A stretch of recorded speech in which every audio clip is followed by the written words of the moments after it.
Same thing with Julie Sel. Kung tinutulak ka ngayon, dahil ang feeling ng tao ay kulang ka, masyado ka pansukob, hindi dahil sa galit kami sa iyo. Ginagawa namin yon para lumabang ka. Okay? God, alam ko mga pinagdadaanan ninyo. Some of the things they do to you guys, I agree, some I don't. But they do it anyway. But believe me, they do it also for your own good. Okay? Another thing. Di ba lagi sinasabi ko, huwag tayo malunod sa kalahating vaso ng tubig. Okay? Guys, sa mga panahong ito, walang pinakamadaling ma-achieve sa mundong ito kundi maging popular. Ang dali-dali. Okay? Popular na ba kailangan kayo ngayon?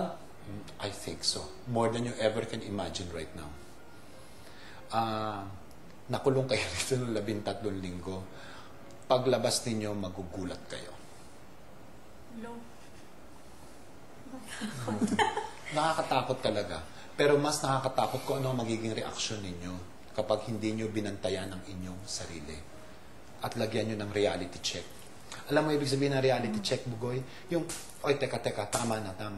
Kasi kung minsan, sobrang nakakabingi, sobrang nakakalunod ang adorasyon at ang palakpak ng tao.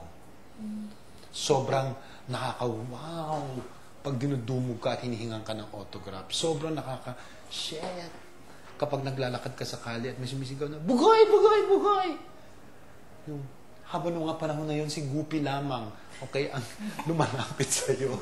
Hindi ba? Para humingi ng payo. Ngayon, hindi ba? Nakakalula yan. Pero guys, perspektibo. Lagyan nyo ng perspektibo ang lahat ng nangyayari. Alam ito ni Miguel. Pinagdaanan na ni Miguel ito, hindi ba? Alam mo how cruel it is, Miguel. Hindi ba? Alam mo how cruel it is. Yung gano'ng kabilis makilala ng tao, gano'ng ka rin kabilis makalimutan ng tao. Alam mo, kung minsan, mas masarap na hindi mo natikman yung atensyon at yung atensyon at yung palakpak at yung papuri, tapos biglang kunin sa'yo yun.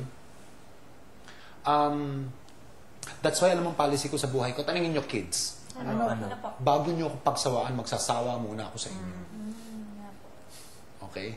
At bago nyo ako pagsawaan, magsasawa muna ako sa aking sarili. Okay? Which leads me to another point. Okay? Ngayon, eto kayo. Hinubog kayo in 13 weeks. Kung ano ang mga uri ng performances na binibigay nyo ngayon.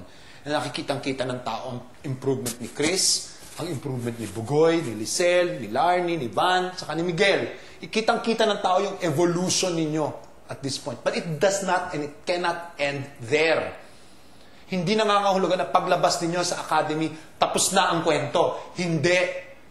Ang mas malaking academy, yung mundo outside. Tandaan ninyo, seryoso ba kayo sa pagiging performers?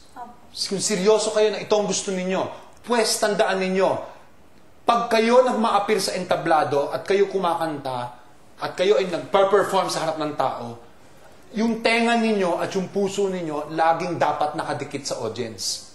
Anong ibig kong sabihin? Hindi pwede dahil alam nyo magaling kayo sa isang bagay na yun ang gagawin ninyo. Dahil talagang pagsasawaan kayo. Lalo na sa panahong ito na napakadaling magsawa ng mga tao dahil sa dami ng inaalay na ulam sa kanila.